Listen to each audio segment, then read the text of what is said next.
வங்கக்கடலில் நிலை கொண்டுள்ள ஆழ்ந்த காற்றழுத்த தாழ்வு மண்டலம் இலங்கையை நோக்கி நகர்ந்து வரும் 4 மாவட்டங்களுக்கு ஆரஞ்ச் அலர்ட் விடுக்கப்பட்டுள்ளது. தென்மேற்கு வங்கக்கடல் மற்றும் பூமத்திய ரேகையை ஒட்டிய இந்திய பெருங்கடல் பகுதியில் நிலவிய ஆழ்ந்த காற்றழுத்த தாழ்வு மண்டலம் இலங்கையை நோக்கி நகர்ந்து வருகிறது. அது சென்னைக்கு தெற்கே தென்கிழக்கில் 490 கிலோமீட்டர் தொலைவில் உள்ளது. மணிக்கு 6 கிலோமீட்டர் வேகத்தில் நகர்ந்து வரும் இந்த காற்றழுத்த தாழ்வு வடமேற்கு திசையில் நகர்ந்து வடக்கு இலங்கையில் திரிகோணமலை யாழ்ப்பாணம் இடையே இன்று மாலை காற்றழுத்த தாழ்வு மண்டலமாக கரையை கடக்கக்கூடும் என்று எதிர்பார்க்கப்படுகிறது. இதனிடையே தெற்கு கேரள கடலோர பகுதிகள், அதை ஒட்டிய தென்கிழக்கு அரபிக்கடல் பகுதிகளில் ஒரு வளிமண்டல கீழடுக்கு சுழற்சி நிலவுகிறது.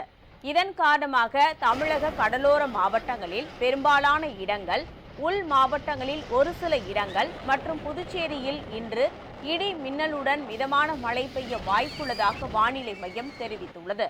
திருவாரூர், நாகை, மயிலாடுதுறை, கடலூர் மாவட்டங்கள், புதுச்சேரி, காரைக்காலில் இன்று மிக கனமழைக்கான ஆரஞ்ச் அலர்ட் விடுக்கப்பட்டுள்ளது.